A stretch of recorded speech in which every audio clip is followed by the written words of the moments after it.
The great dome of the auction hall flickered with dim amber lights, illuminating the rows of empty cages that lined its metallic spine. Echoes of footsteps and laughter had long faded, replaced now with only the low hum of hovering drones sweeping the floor for forgotten items. And yet, one cage remained locked. She sat cross-legged on the cold platform, chains loosely coiled around her ankles, wrists bruised by weeks of rough handling. Her eyes didn't lift when the lights dimmed further, signaling the final closure of the auction. She had stopped hoping to auctions ago. She wasn't valuable, not to them. Her people had once flown with wings of shimmering gold. That was before the invasion, before the auctions, before the metal collars that severed their gifts. Now, her wings were gone, burned off in a fire she no longer remembered. Clear the remaining merchandise, a voice barked over the comms. 2 security drones drifted toward her cage, tools blinking hot red. Deactivation protocols. For unsold assets. She knew what that meant. Her chains rattled as she slowly stood. Error. One of the drones beeped. A shadow moved across the entrance. A man, human, by the look of him tall, cloaked in civilian black, face partly obscured by a scuffed rebreather. He moved slowly, deliberately, past the other empty cages, right to hers. She didn't flinch when he stopped, didn't speak, didn't even look up. He crouched. Their eyes met through the bars. He had kind eyes, not soft but tired, haunted, and, for some reason, she couldn't look away. "I'll take her," he said softly. The drones buzzed in place. Transaction window closed. Clearance protocol initiated. Override. The man reached into his coat and pulled out a black cube. Official government. Sigil. The drones paused. Clearance confirmed. Last-minute bond authorization. Civilian adoption. She blinked. Civilian adoption. The cage hissed. Open. He stepped inside and offered his hand. Not demanding, not pulling. "I'm not going to hurt you. We can walk out together, or I can carry you. Your choice." No one had given her a choice in months. Her legs shook as she stepped forward. His coat smelled like dust and oil. She barely touched his fingertips, and yet it was enough. The chains clinked to the floor as his device scanned her collar. "You don't have to speak," he said. "Not now, not ever, if you don't want." Her mouth opened. Nothing came out. They walked through the echoing hall, the exit sensors flaring green. The night air outside was bitter and cold. She stumbled once. He caught her without hesitation. His ship was old, civilian make, heavily modified. The ramp lowered with a mechanical sigh. "Welcome aboard," he said gently. She followed. The interior was small, functional, warm. He gestured toward the galley seat and handed her a sealed pouch of nutrient broth. She didn't drink it, just stared. He pulled off his rebreather underneath. He was younger than she thought. Worn eyes, maybe mid-30s, with a scar along one temple like a lightning strike. "They didn't tell me your name, or maybe they didn't know it." "Naylan." Still, she said nothing. Naylan didn't press. He slid into the pilot's seat and began undocking. Stars streaked past the small viewport. Her fingers curled tighter around the pouch. She hadn't felt stars in so long. Today's passed in silence. Naylan gave her space. He didn't ask questions. Left food out, always warm. Kept the ship steady. She observed him quietly. He talked to himself sometimes while repairing parts. In the engine bay, hummed strange earth tunes when preparing tea. The first time she tried to walk unaided to the hygiene module, she collapsed. He didn't speak. Just caught her and gently lifted her up. No chains, no threats, no orders. When he placed her back on the cot, he only said, "We can take things slow. The body remembers pain. Let it forget." She stared at him. A tear fell without her permission. The third night, she spoke. It was Aaron. He turned. "Your name?" She nodded. Ellie, and smiled. Not wide, but real. "Thank you for telling me, Aaron." Her voice was hoarse. "Why did you take me?" He exhaled slowly, turned off the diagnostic tool in his hand. "Because I was in a cage once, and no one came." Silence stretched between them. She didn't ask more. But that night, when the ship rocked through a storm of cosmic debris, and she stumbled into the hall barefoot, he opened the cot beside his and let her sleep. There no words, just warmth. Her hand brushed his shoulder as she drifted off, and he didn't move away. The transport ship trembled as it lifted off the dusty market grounds, the last murmurs of the crowd fading behind the thick steel doors. She didn't look back. What was there to see? An empty cage, once her world. Now, a cold seat and a stranger. Beside her, human, male, unreadable. He hadn't said a word since claiming her. No gloating, no cruelty, not even a glance. He sat upright, hands clasped, gaze steady on the cracked screen ahead that blinked coordinates and static. She shifted, the chain at her collar rattling softly, a sound that had always meant stillness. But he didn't flinch. "Do you have a name?" His voice was quieter than she'd expected. Not soft, but deliberate. It cut through the hum of the ship and landed like a stone in her chest. She shook her head. "Names are for people." He turned. For the first time, his eyes met hers. No disgust, no hunger. "Just wait. Then we'll find you one." Her throat tightened. No one had ever said we when talking about her. Hours passed in silence. The stars outside were unfamiliar. Just more scattered pinpricks in an indifferent universe. When the ship finally docked, she expected another holding cell, another cage. Instead, he led her into a spaceport no one seemed to patrol. No guards, no scanners, just dim lights, vending stalls, and long stretches of corridor. Still leashed, she followed. Her feet dragged, but not because she resisted. Her legs, unused to open walking, barely remembered how to move freely. He noticed. He slowed. They stopped before a thick, blue door with old stickers peeling off it. A keypad blinked. He tapped a code, and the door hissed open. Inside was nothing she expected. No chains, no monitors. Just a modest room with warm lighting, a low bed, stacked books, and strangest of all, a plant. A real one. He looked at her. "You'll sleep here. No restraints." She didn't move. Her fingers trembled near the edge of the collar. "Why?" He hesitated, then knelt before her, his hands raised slowly. "I'm going to remove the collar." Terror surged in her. "If you do that, I might what?" "I don't know," she whispered. "I've never been without it." His eyes flicked to the locking mechanism. "Let's find out." With a soft click, the collar came loose. It didn't fall, it just stopped being a prison. He held it gently, as though it might break him too. Her hand lifted to her throat.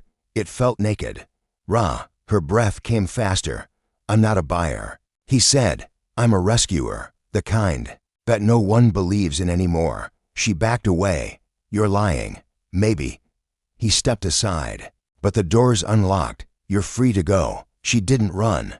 Not yet. Not even when he left her there, door open, collar resting on the table. She curled up on the bed and cried. The next few days passed like fog. He made food, left it by the door. She stared at it. Eventually, she ate. Hunger was stronger than fear. She explored. The apartment had a second room full of rusted tools and old fabrics. She found a blanket that smelled of cedar. She clung to it. One evening, he returned and found her on the floor, watching the plant. "It's dying," she said. He crouched. "Then we'll learn to keep it alive." He smiled, just slightly. "If you stay." She didn't answer. Not that night. They shared dinner the next week. Not a feast, just steamed roots and rice. But it was the first time someone waited for her to take the first bite. Her hands didn't tremble as much. He didn't ask questions. But one night, she spoke anyway. "They put me in the cage when I was 7, I think. Time's messy when your world is metal." He listened, not interrupted, just listened. "My hair was longer then. I tried to hide under it. Didn't work." He nodded. "They shaved me once, for lice.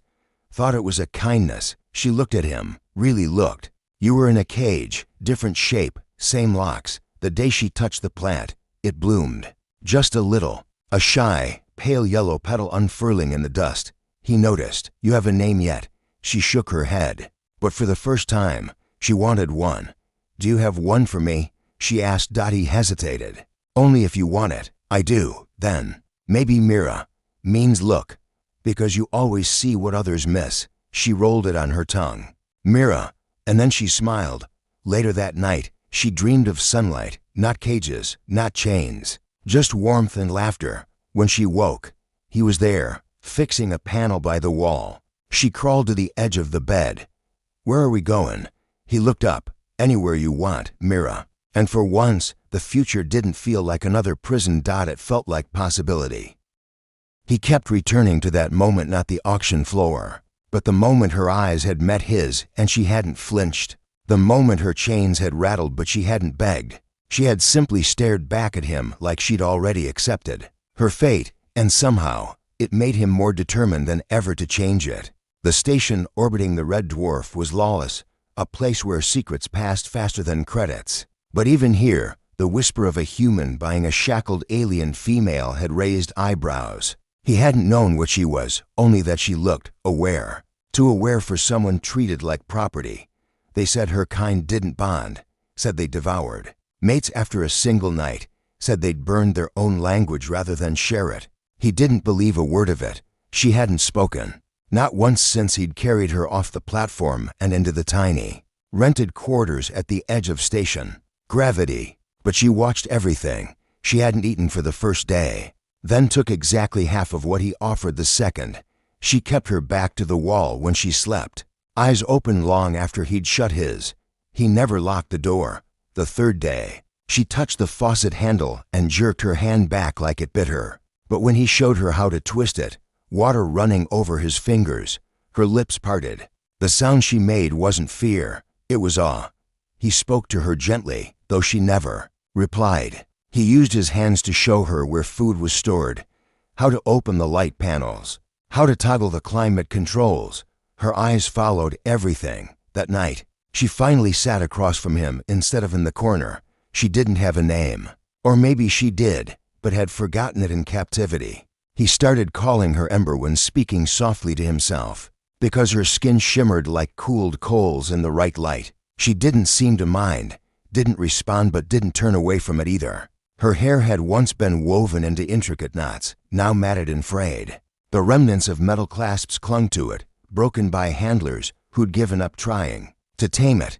He offered her scissors one day. She took them, didn't thank him, but cut the worst of it away herself in silence. Then she stared at her reflection for a long time, as if searching for something she'd lost long before the auction. He told her his name. Just once. She didn't repeat it, didn't write it. But hours later, when she dropped a cup and shards scattered across the floor, she made a sound that might have been an exhale shaped like his name. He didn't pick it up, just watched her, and she cleaned it carefully, never cutting herself. The fourth night, the station lights dimmed unexpectedly, a gravity failure in the outer ring. Emergency klaxons flared. Without thinking, he reached for her. She bared her teeth, not in threat. In pure panic, he froze, open hands. No sudden movements. It's just the lights. We're safe. But she was trembling, back against the corner, eyes wild. Her claws were out, sharp and gleaming. It took 10 minutes for the backup systems to restore lighting. By then, she was crouched on the floor, shaking, and he was seated a meter away, not moving. When the lights returned, she blinked, slowly, and crawled to him. She didn't speak, didn't touch, just sat beside him, close enough that he could feel her warmth. That night, he stayed awake until she fell asleep. There were bounty scanners patrolling the edge of the station, some linked to the old slave registries. He knew keeping her was dangerous. He also knew turning her in was out of the question. So he started asking round, carefully, discreetly. He didn't want to know what species she was. He wanted to know where she could be safe. One contact, a grizzled ex-smuggler with scars down her throat, said only one word: Kavari. He looked it up in private. The Kavari were thought extinct after the Silence Wars, claimed to have burned their own empire rather than surrender. Dangerous, unbonded, mateless, supposedly mind-linked to their starships. He glanced across the room. Ember was watching water swirl down the sink drain with something like wonder. She didn't look dangerous, not in the way they meant. He closed the search tab and deleted the history. Day 7. She tapped his hand when he passed her a ration. Not a grab, not a scratch, just a tap. He looked down. She met his eyes. No expression, but no retreat either. That night, She pulled his discarded jacket from the floor and draped it across her shoulders. He didn't say a word, just turned the heat down by 2 degrees so she wouldn't overheat. 10 days in, they spoke. Their first word, he said. Safer, she repeated. Safe, not a perfect mimicry, a low, accented whisper, but deliberate, meaningful. He nodded, smiled. Yes, you're safe. She looked at the door, then back at him. Safer here. Her fingers hovered near her collar, no longer locked, but still scarred. He didn't reach for her. He never did. But that night, she laid down not against the wall, but beside his bunk, close enough that her breath warmed his shoulder. Word spread. A few station dwellers started asking questions. He noticed the barkeep glanced along when they entered. Together, noticed the patrol bots hovered. It was time to go. He told her, slowly, carefully. We have to leave soon. The station isn't safe for you. She frowned. Safe not here. He nodded. But I'll find a place. Somewhere you can live. Free. Her gaze dropped. Alone. His breath caught. I can come with you, he said quietly, if you want. She didn't reply, but the next day, she packed his jacket first. He bought passage on a slow freighter heading toward the outskirt moons, the kind of route no one checked twice before they boarded. She took his hand, not grabbed, not clutched, just placed hers in his, claws retracted, and held on. He didn't let go. And for the first time, she smiled. It was small, lopsided, broken, but it was real, and so was she. The wind outside howled against the crystalline windows of the safe house, scattering frost across the sill. She watched it absently, arms curled tightly around her knees, her breath fogging in the low light of dawn. He hadn't returned, the human who had spoken those strange, quiet words at the auction, words that had sealed her fate, or saved it. She still didn't know. Was gone, out searching, he'd said, for food or news, or maybe just silence. She hadn't asked. He'd looked tired when he left, haunted. She still didn't know his name, and he hadn't asked for hers. They were strangers, yet not. Something was building between them, something more complex than freedom or debt, more fragile than safety. She had spent her whole life in cages, even now, with the cold air curling freely around her bare feet, with no collar, no watchers, no chains. She wasn't sure what to do with herself, until the door creaked. She bolted up, hair whipping around her face. But it wasn't him. It was someone else. Two figures entered, bundled against the cold. One moved like a predator, the other, slower, more cautious. Both had the mark burned into their left shoulder, the seal of the cartel auctioneers. Her breath caught. They'd found her. But before she could retreat, a blur of movement lashed through the doorway behind them, fast, silent, and furious. The first man went down with a gasp. The second drew a weapon, but too late. He was back. The human moved like shadow and fire. His blade wasn't metal, but light, silent, flickering with faint heat. When the last intruder hit the floor, unconscious, but breathing, he turned toward her.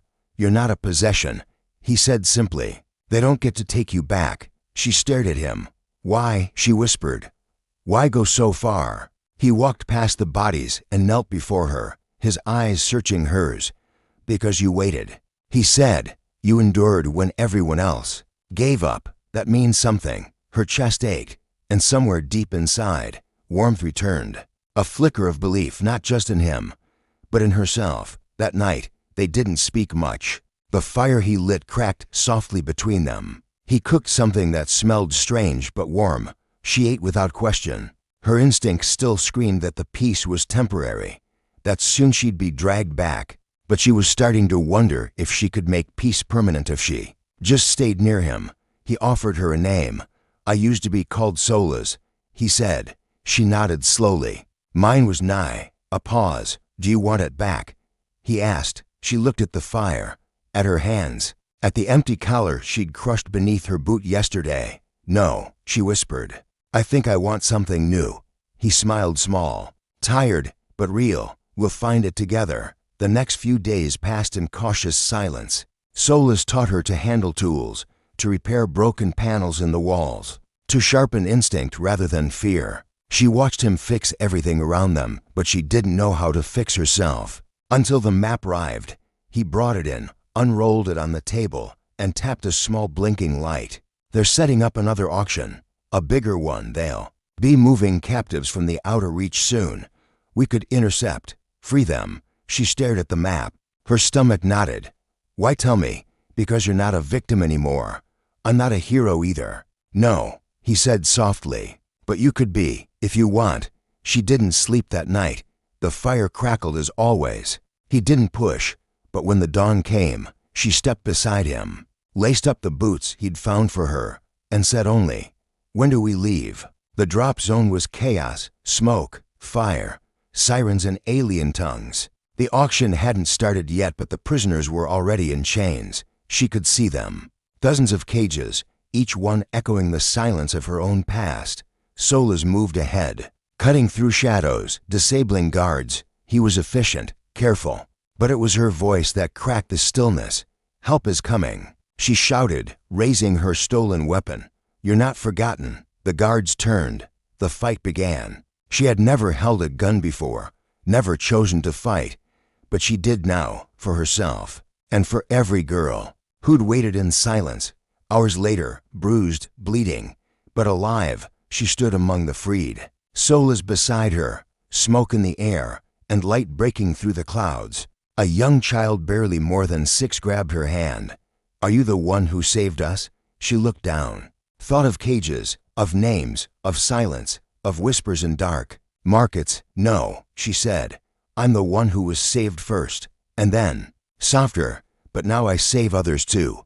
Solas reached for her hand. She didn't pull away. She didn't need a cage to tell her she was his dot, and he didn't need a title to know he was hers. They walked into the dust together, toward whatever came next, but never again alone.